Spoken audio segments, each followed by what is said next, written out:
नाम की दौलत पाते ही मन मस्त हुआ, खुशहाल रहा। बस नाम की दौलत पाते ही मन मस्त हुआ, खुशहाल रहा। कृपा के खजाने का मालिक कृपाल सदा कृपाल रहा। कृपा के खजाने का मालिक कृपाल सदा कृपाल रहा।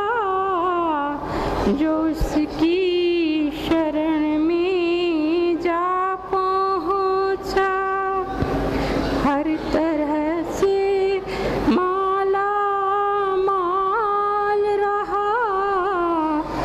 कृपा के खजाने का।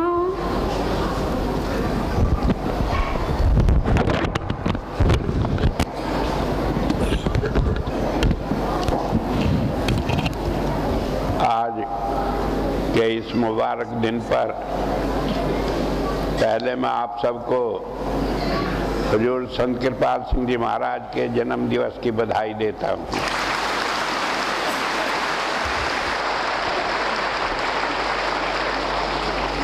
और एक बात और जरूरी कहकर फिर मैं आप सत्संग की तरफ चलूँगा।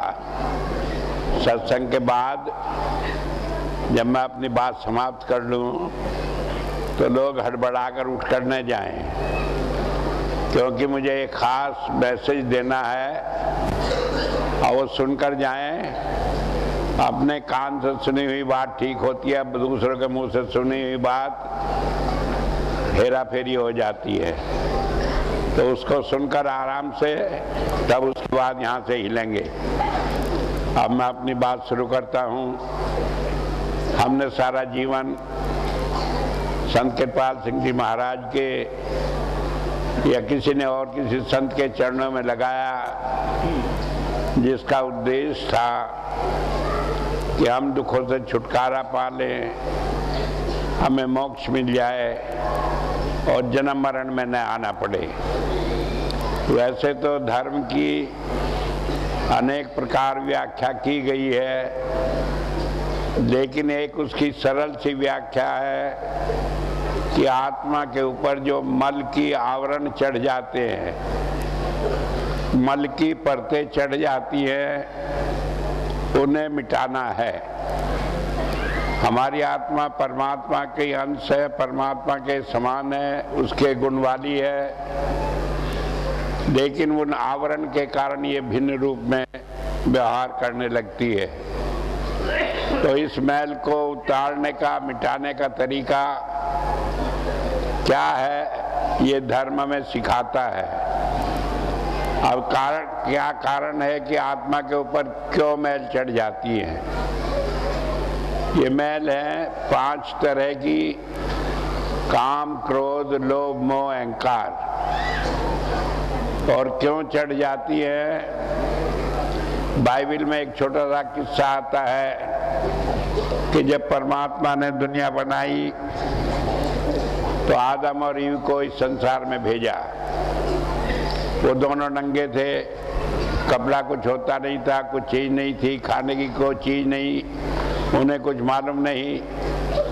तो जंगल में ऐसे दोनों घूमते फिरते और जो जंगल में कुछ मिल जाता उसी को खा पी लेते।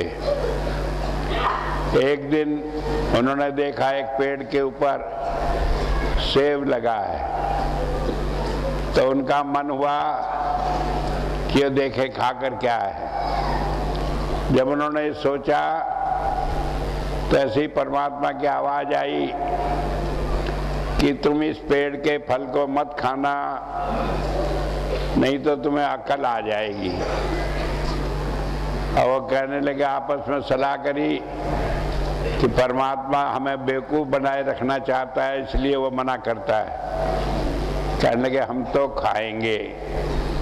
और उन्होंने पेड़ का फल लेकर खा लिया तो उन्हें पहली अकल आई कि तुम नंगे हो, पत्ते लिए उनके कपड़े बना बना के सही ढका। फिर आया कि उन्हें कोई देख न ले नंगा, तो किसी आदमी को या किसी को देखकर छिप कर रहने लगे। और कहने का मतलब है बाइबल में बताया कि हालत ये हो गई कि वो परमात्मा की आवाज़ को न सुनने वाले हो गए और उसकी रोशनी को न देखने वाले हो गए। तो इसे कहा है बाइबल में ओरिजिनल सिन, कि सबसे बड़ा जो अपराध था, पाप था, वो ये हुआ। वो अपराध या पाप क्या हुआ कि इंसान ने परमात्मा की आज्ञा का उल्लंघन किया। उससे उसे दुनियावी बुद्धि हुई और उसने इस संसार में जो भी काम किया उसका भला बुरा सोचने लगा और इस तरह से वो काम, क्रोध, लोभ, मोह, अहंकार में फंसता चला गया। तो कहने का मतलब है कि आदमी की आत्मा परमात्मा का रूप थी, लेकिन वो संसार में फंस गई। अब इन 5 बातों के फंसने से क्या हुआ कि आदमी इनमें फंसकर मर जाता है। हम बहुत सारे किस्से सुनते आए हैं, बहुत सारे हमारे धार्मिक ग्रंथों में किस्से हैं कि कोई काम के कारण, कोई क्रोध के कारण, कोई लोभ के कारण, कोई अहंकार के कारण इस संसार में फंस कर रह जाता है। ये लोगों ने बहुत बहुत तपस्या की और बाद में इस बात पर कि मेरा आसन कोई ना छीन ले, कुछ न कर ले, उसके ऊपर करके वो सारा तप अब उनका भंग हो गया, बेकार हो गया। तो होता यह है कि काम, क्रोध, लोभ, मोह से, अहंकार से बचना ही असली काम है। अब क्यों बचना काम है? ना बचे तो क्या हो? ना बचे तो होता है जब काल का हमला होता है तो वो जिसमें जो कमी देखता है उसी में पकड़कर और उस आदमी को नष्ट कर देता है। मैं कई दफे उदाहरण देकर समझाया कि चौसर का खेल होता है, गोट रहे चली आती है, आते आते आखिर में नरक में पड़ जाती है। एक खाना होता है, उसमें जिस घर से चलती है वहीं से कि अगर ये एक दाव कम पड़ जाए तो वो वहाँ पड़ी रह जाती है और दूसरा आदमी उसे पीट दे तो फिर वो सारा चक्कर फिर काटती है।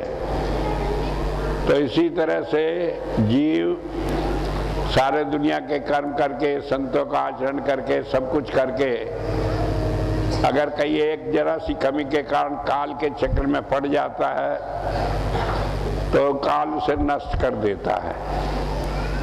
अब ये तो काल का महत्व हुआ। सवाल यह है कि संत काल को कुछ कहते क्यों नहीं? काल जो है वो भी संत का ही भाई है, वो भी उसी का काम करता है, क्योंकि परमात्मा ने जिसे सजा देनी है उसे काल के हवाले कर देता है और जिस पर दया करनी हो उसे दयाल के हवाले कर देता है। तो होता यह है कि संत का कोई काल बैरी नहीं है, लेकिन संत के काम को करने वाला है कि जो लोग संत को घेरे रखते हैं और उसके काम में रुकावट होते हैं, गलत मिसाल पेश करते हैं, वो उन्हें छटनी करता है। मैंने पहले भी कई बार समझाया, स्वामी जी महाराज ने जो आगरा में हुए हैं, स्वामी शिवदयाल सिंह जी, उन्होंने कहा कि जब जीव मेरा कहना नहीं मानता, मेरे बस में नहीं रहता, ये नहीं संत के कोई बस में ना रहे, लेकिन प्यार है, सजा नहीं दे सकते किसी कारण से, दुनियावी चीज़ें है, कोई सिर चढ़ा के, किसी ने पैर दबा के, किसी ने आंसू बहा के, किसी ने और नाटक करके यूँ दिखाना कोशिश करा कि गुरुजी मैं तो आपके बिना मर ही जाऊंगा। लेकिन कभी उसका व्यवहार ऐसा हो जाता है कि गुरुजी को मारे बिना ही चैन नहीं आती उसे। तो इसलिए ये काल, कलयुग है, काल का जोर है। तो ऐसे में जब वो हो जाता है तो फिर संत जो है, स्वामी जी महाराज ने कहा कि मैं उसे काल के हवाले कर देता हूँ। और क्या करता है, काल उसे छेद पीट कर ठीक करके, छेदना पीटना क्या है कि जन्म जन्मांतर के चक्कर में डालकर, वैसे तो कह दिया संत ने कि यह तुम्हारा आखिरी जन्म है, लेकिन जब काल के चक्कर में आता है तो पीठ छिद कर 2-4 जन्म लेकर फिर आता है। कोई कहेगा कि ये कैसे हो गया, संत का जीव काल के चक्कर में क्यों पड़ा? तो इसलिए पड़ा कि वो संत के कहना नहीं मानता, इसलिए संत ने उसे भेजा। तो अगर हम इसे शॉर्ट में कहें तो काल को जीव छटनी के लिए दिया जाता है कि वो छांट कर जो कहना नहीं मानते, गुरु का खाली घेरा करते हैं, उसे दबाव देते हैं, उन्हें वो अलग कर देता है। और दूसरों को जो कहना मानते हैं उन्हें छोड़ देता है संत के चरणों में लगे रहने के लिए। अब कई आदमी कहेंगे कि काल का चक्र संत के आदमियों पर भी पड़ता है। मैं कहता हूँ संत के आदमियों पर नहीं, संत पर भी पड़ता है। हमारे सामने उदाहरण है, गुरु अर्जुन देव जी महाराज पूर्ण संत थे, क्या कष्ट नहीं उन्हें दिया गया। अगर उनकी बात का जिक्र करें तो रोना आता है, इतना कष्ट दिया। और आखिर में वो शरीर जल में समाधि लेकर अपना जीवन समाप्त किए। गुरु तेग बहादुर जी महाराज थे, उन्हें कितना कष्ट हुआ, पूर्ण संत थे। गुरु गोविंद सिंह जी महाराज थे, 4 बच्चों का बलिदान दिया, सारा दुखी हुए, सारी जिंदगी भर कितना कष्ट उठाया, लेकिन पूर्ण संत थे, उन्हें माना। अब इसी तरह ईसा मसीह का हमने देखा, सारी दुनिया जानती है कि वो पूर्ण संत थे। उनके सारे वचन थे, वो भविष्य की बात ऐसे देखते थे जैसे अभी देख रहे हो। और जिस वक्त उन्हें पकड़कर पेश किया गया अदालत में, उससे 2 दिन पहले उन्होंने कह दिया था कि मेरे जो 12 शिष्य हैं इनमें से एक जो है वो मुझे पकड़वा देगा और मुझे फांसी पर चढ़वा देगा। अब उन्होंने 12 शिष्य थे, छाती पीटने लगे कि हाय मैं नहीं ऐसा करूंगा, मैं नहीं ऐसा करूंगा।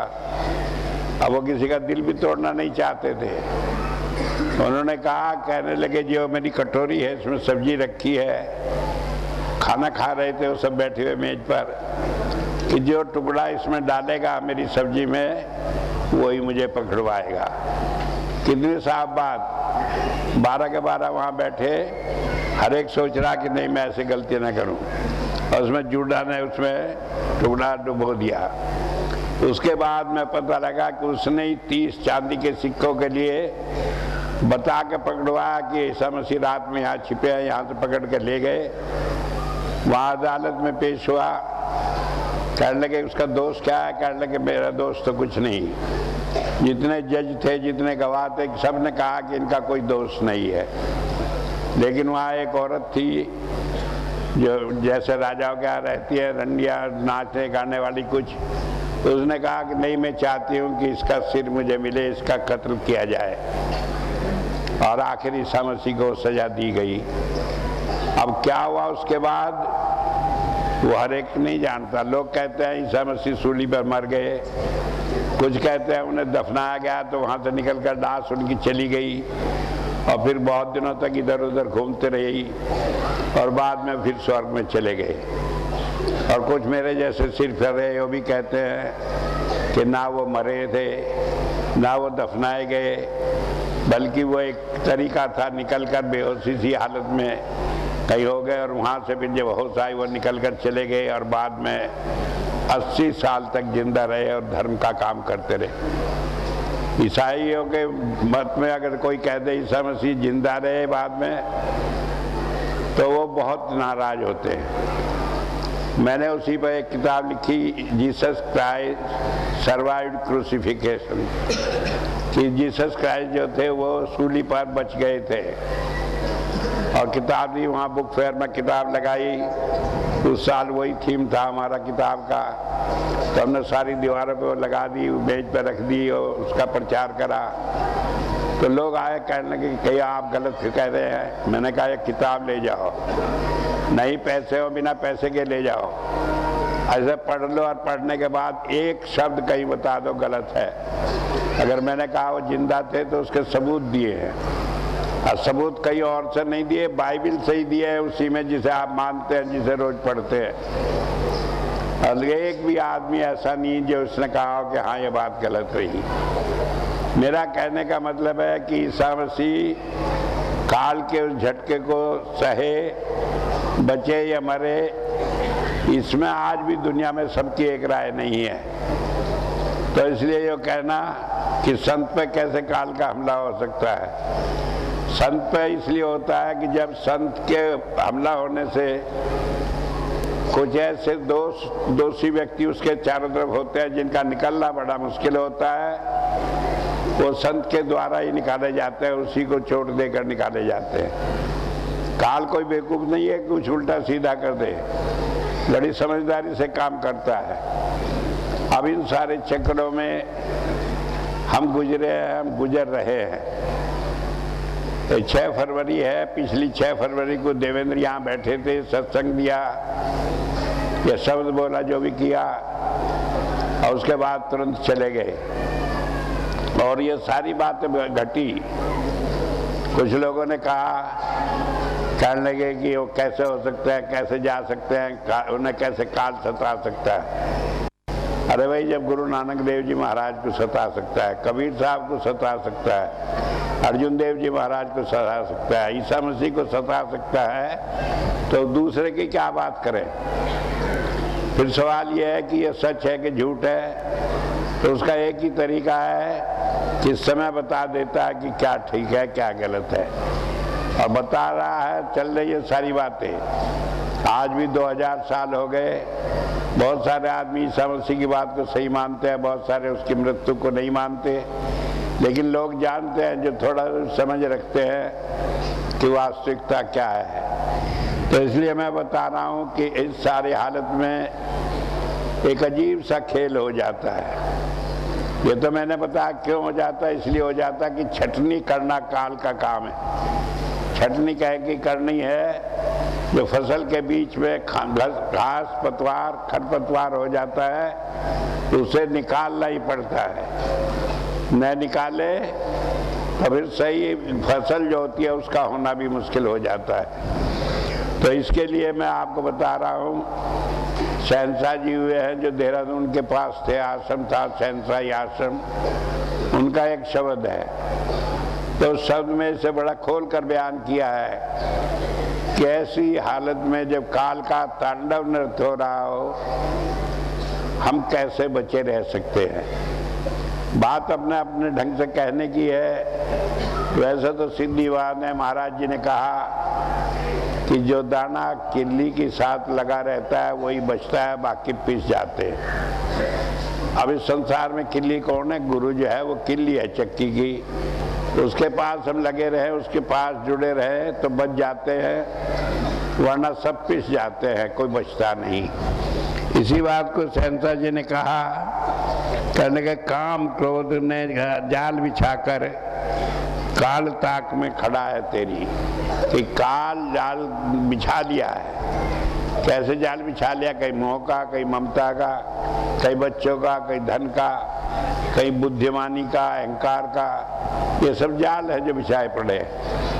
और उसकी ताक में रहता है कि जीव किस बात में फंसे, कहाँ उसे लगे। ये भी बहुत बड़ी बात है। मुझे याद है एक दफ़ा है 1975 में शामली में सत्संग हो रहा था, तो वहाँ भाई चमनलाल शर्मा आए हुए थे। तो उन दिनों आश्रम में कुछ ज़्यादा साधन नहीं थे, 2-3 कमरे थे, तो रात को सत्संग करके जाके कमरों के ऊपर छतों पर सो जाया करते थे। तो ज़मीन पर उसी पे मैं भी सो गया, दूसरे लोग भी सो गए। तो वहाँ कोई बात होने लगी उनकी चमनलाल शर्मा की, मैं सोते हुए सुन रहा था, जगह था।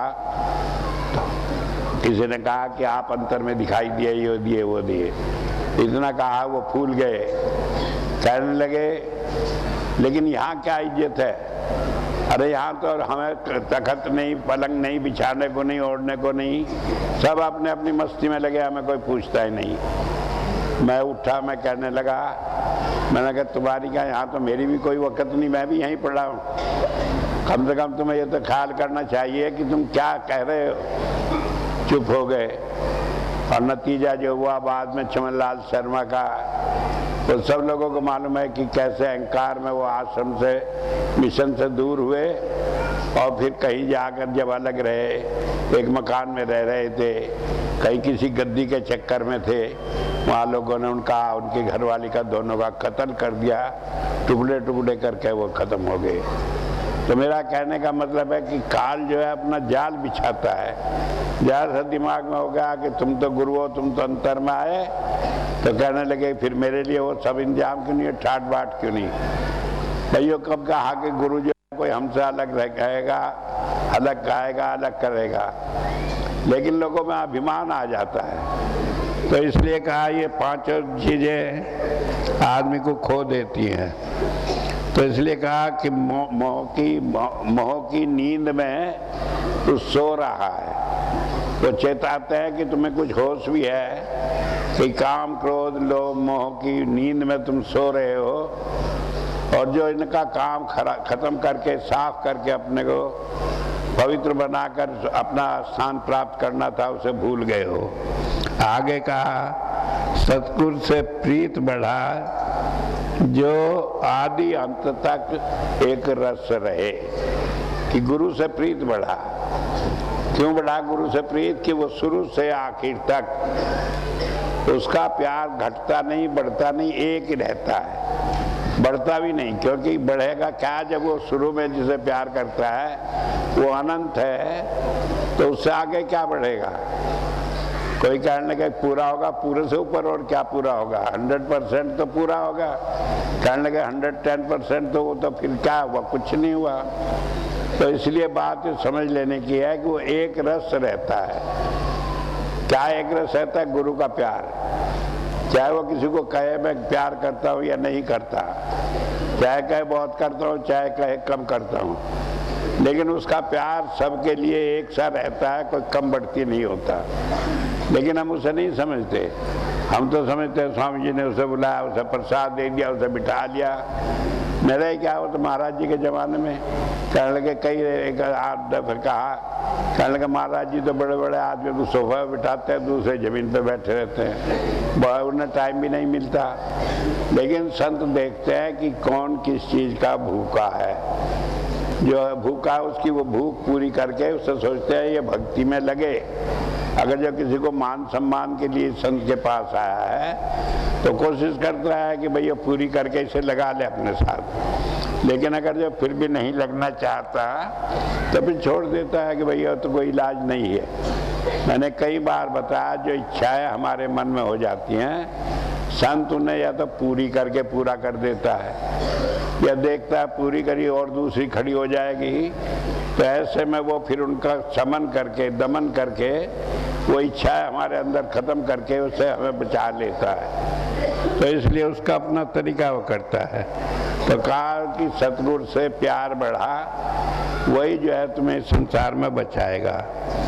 और आगे एक बात कहा है, साइंसदान जी ने बड़ी बात कही है, कहने के जब तुम संत से प्यार करते हो तो वो तुम्हें रंग से राजा बना देता है। रंग कहते हैं भिखारी को जिस पर कुछ ना हो, और राजा जिस पर सब कुछ हो।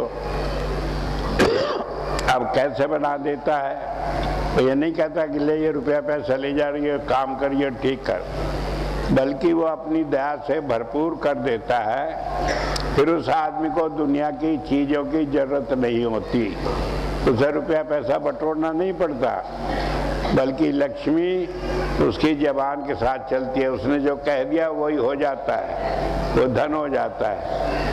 मुझे याद है कि जब शुरू में मैं यहाँ लखनऊ आया था तो लाला रामचरण थे, एक दिन कहने लगे मुझे हमारे घर में कोई चीज़ है। मैं समझ गया उनकी बात, मैंने कहा हाँ है। कहने लगे क्या है? मैं तुम्हारे घर में सोना दबा है। कहने लगे कितना? मैंने कहा 5 किलो है। कहने लगा हाँ बिल्कुल ठीक है, ऐसे लोगों ने बता रखा है। मैंने कहा जब आपको पता है मेरे से कहने लगे तो उसे निकाल भी दो। मैंने कहा हाँ निकाल भी दूंगा। कहने लगे मैं आपको 10% दूंगा, आधी किलो आपको दूंगा, बाकी मेरा। मैंने कहा बनिया को ठगेगा तो कौन बचेगा? मैं भी वही हूँ जो तुम्हें हो। जब मैं तुम्हें आधी किलो मैं निकाल के दूंगा, मैं सारा ही रख लूँगा, तुम्हें क्यों दूंगा भाई? तो कहने लगे जी आप तो यो करते हैं वो करते हैं, मैं कुछ नहीं करता। कहने लगे मैं सेवा देता हूँ, आपको नहीं दूंगा, काम नहीं चलेगा। मगर मैं लूँगा नहीं अगर सेवा दोगे। तो दिसंबर की बात थी, फरवरी का भंडारा होने को था यहाँ पहला, और वो अपना गुम कर गए। अब वो 10,000 रुपये सेवा निकाल कर दिया करते थे भंडारे में, तो उस वक्त आए नहीं। और उसके बाद जब भंडारा निमट गया उसके बाद आए, कहने कैसा हुआ भंडारा। मगर पहले तो लाला जी 10,000 रुपये आप लगाते थे, अब क्या 1 लाख रुपया खर्च हुआ। कहने कहाँ से आया, मगर देने वाला दे रहा, जो सबको दे रहा उसने ही दिया।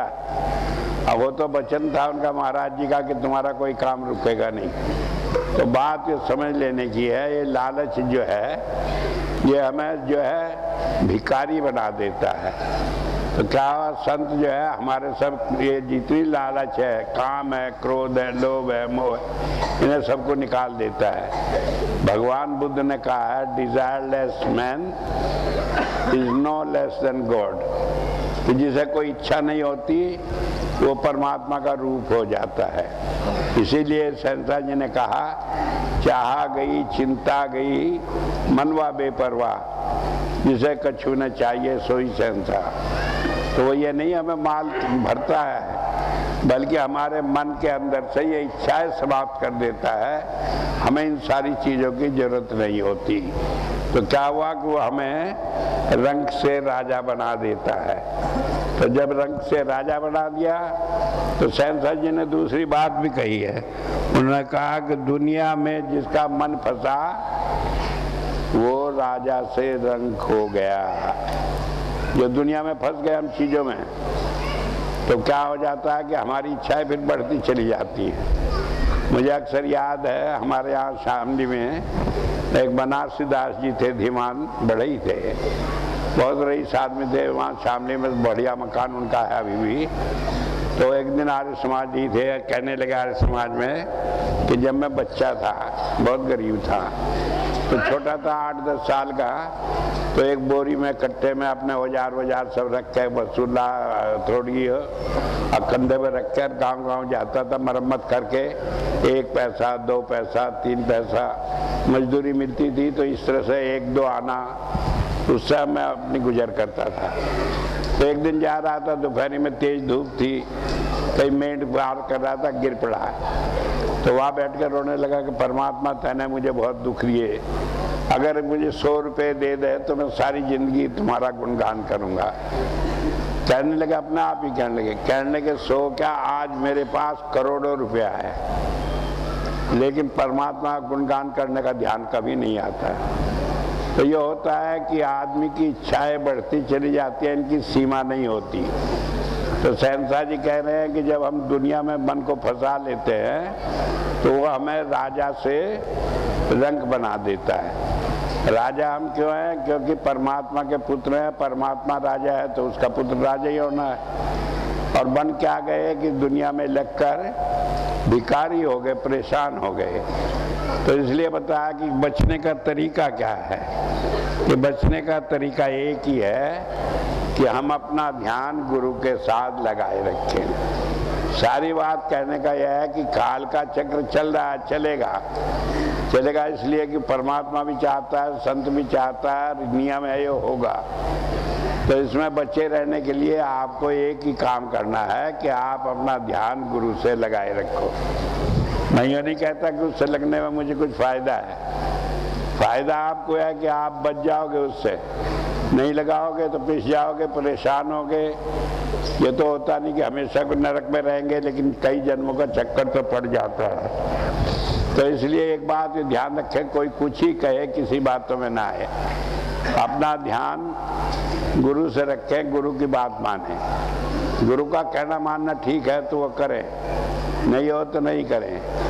कई बार आदमी कहते हैं कि स्वामी जी तो कभी कुछ कहते हैं, कभी कुछ कहते हैं, कभी कुछ कहते हैं। चाहे मैं कभी कुछ कहूँ, लेकिन उद्देश्य तो एक ही है कि हम जो है संत मत में परमात्मा की ओर लगे और दुनिया भर के कामों में न फंसे। लेकिन लोग उसे मानते हैं, नहीं मानते, चलते रहते हैं। तो मैं एक बात ये कहना चाहता हूँ कि सारे झंझट में बचे रहने के लिए एक ही जरूरी है कि आप अपना ध्यान गुरु से लगाए रखें। और जब गुरु से लगाए रखेंगे तो दुनिया की कोई ताकत नहीं कि आपको मोक्ष से रोक ले। कोई झंझट हो, कोई तकलीफ हो, दुनिया में भी नहीं होगी और मरने के बाद भी मोक्ष मिलेगा। इस बात के साथ ही मैं अपनी बात को समाप्त करूंगा। अब मैं आपको एक बहुत ज़रूरी बात जो बताने के लिए कहा था और जिसके आप बड़े इच्छुक भी होंगे वो बता दूं।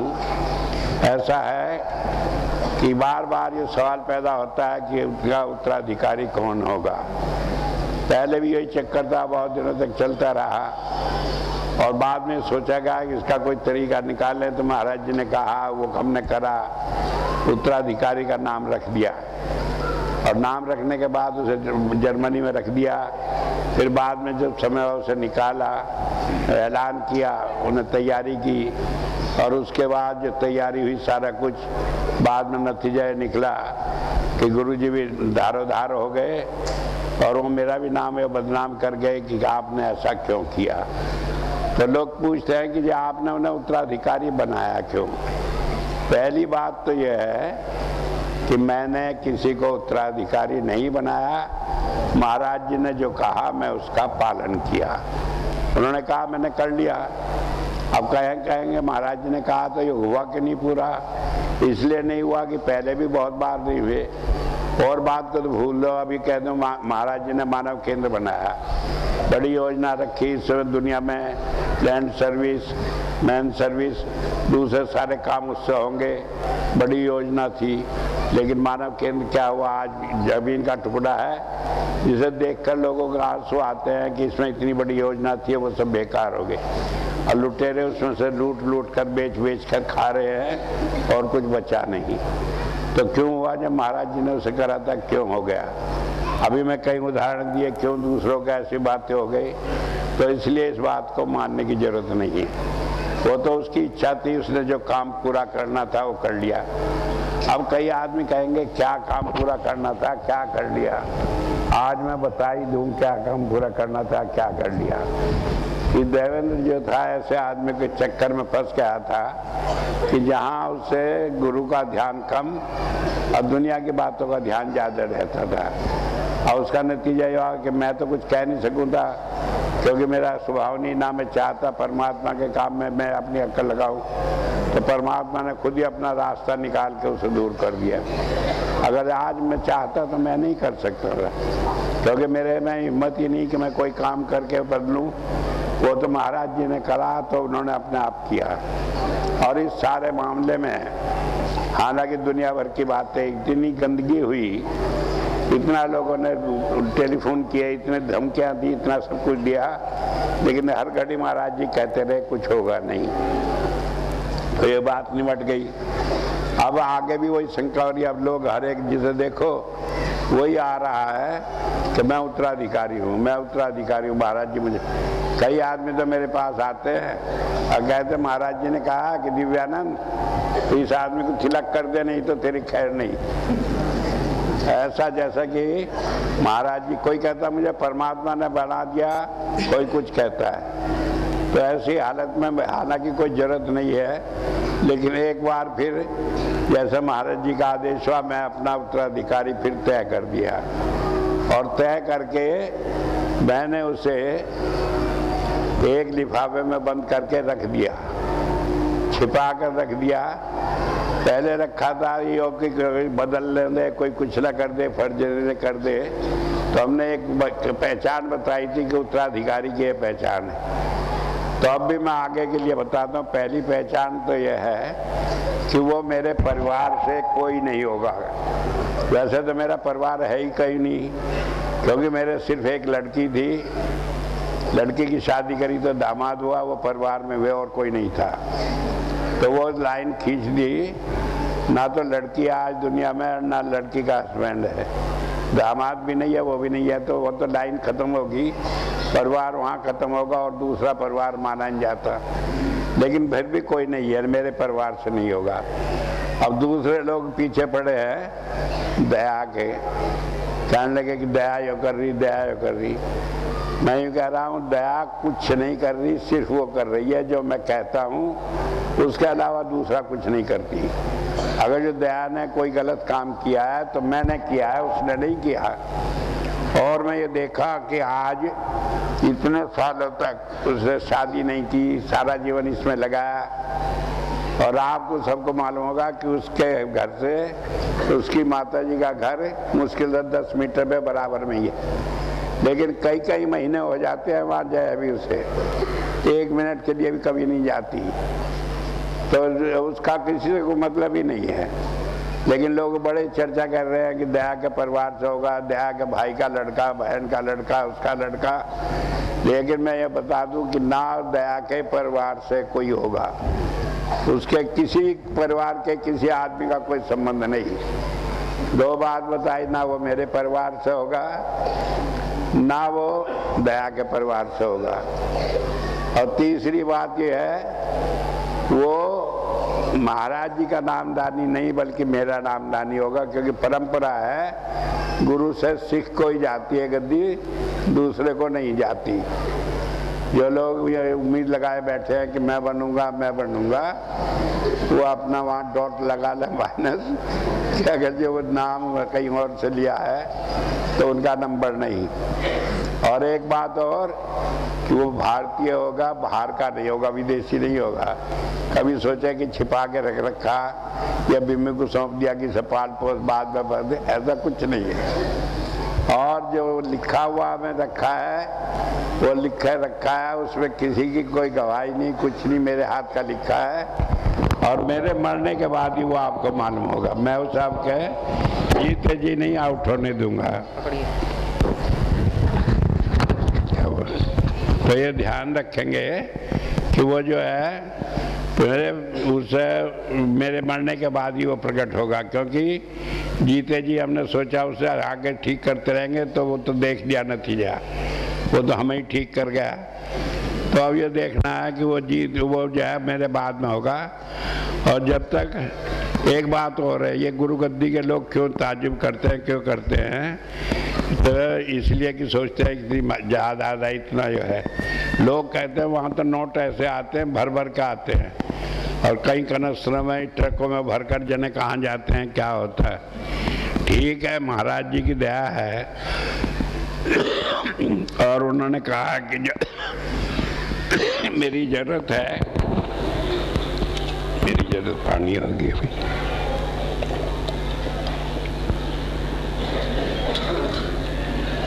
वो पूरी होगी, लेकिन ना तो मैंने 1 पैसा बैंक बैलेंस में रखा है, ना छोड़ रहा। और मैंने वसीयत की हुई है कि मेरा कहीं भी कुछ भी पैसा एक भी होगा तो वो सब आश्रम का है, किसी व्यक्ति का नहीं होगा।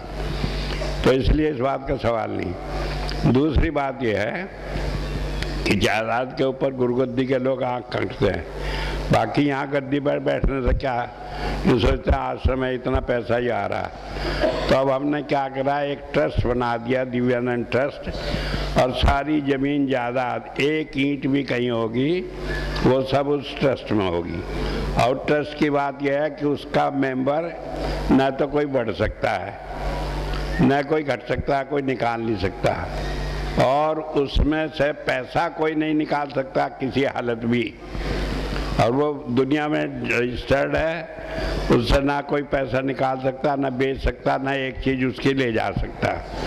तो ये हमेशा से कृपाल सिंह की वसीयत रहेगी, उन्हीं का काम चलता रहेगा, उसमें कोई नहीं रहेगा।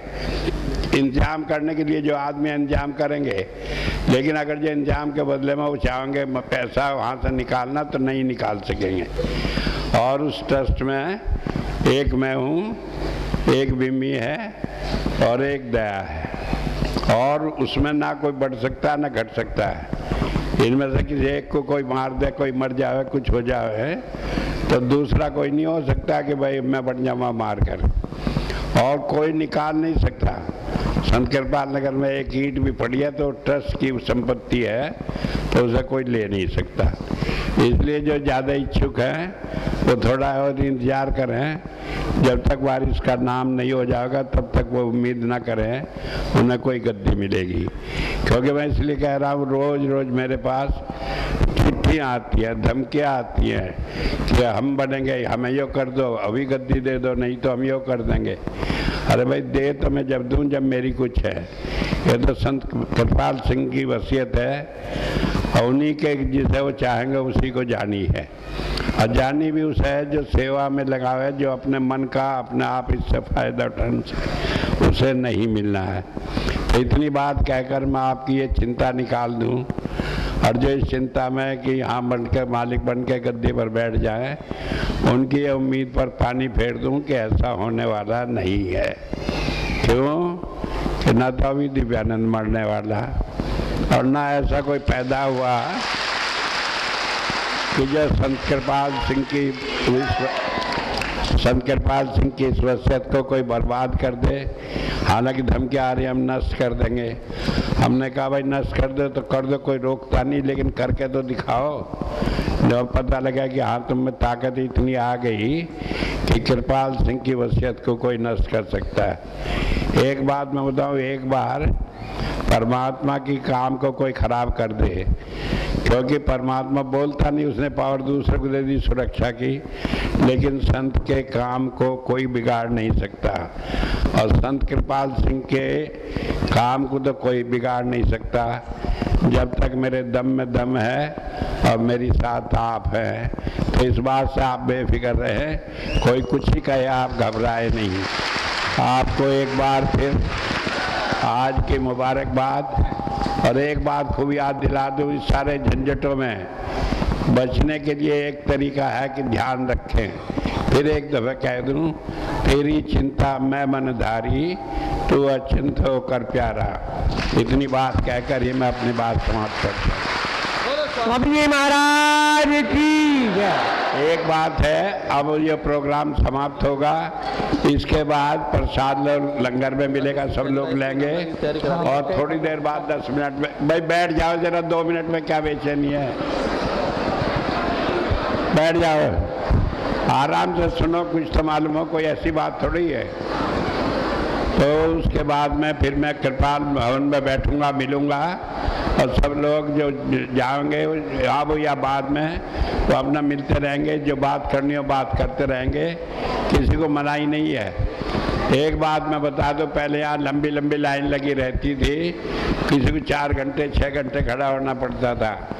अब वो नहीं होना पड़ता, क्योंकि हमने वो पैर छूने की बंद कर दी बात, और उससे बहुत टाइम कम हो गया। जहाँ पहले 6 घंटे लगते थे, वहाँ 1 घंटे में ही लोग मिल लेते हैं। तो कई लोग बुरा मानते हैं पैर ना छुए। आपका पैर छूना बिना पैर छुए ही मुझे कबूल है, लेकिन पैर ना छुए, बाकी अपनी सारी बात कहें, आपकी हर बात सुनने को मैं तैयार हूँ। धन्यवाद। बोलो स्वामी जी महाराज की। आज पापुर में 1 मार्च को सत्संग सतीश का होगा। लंगर पंडाल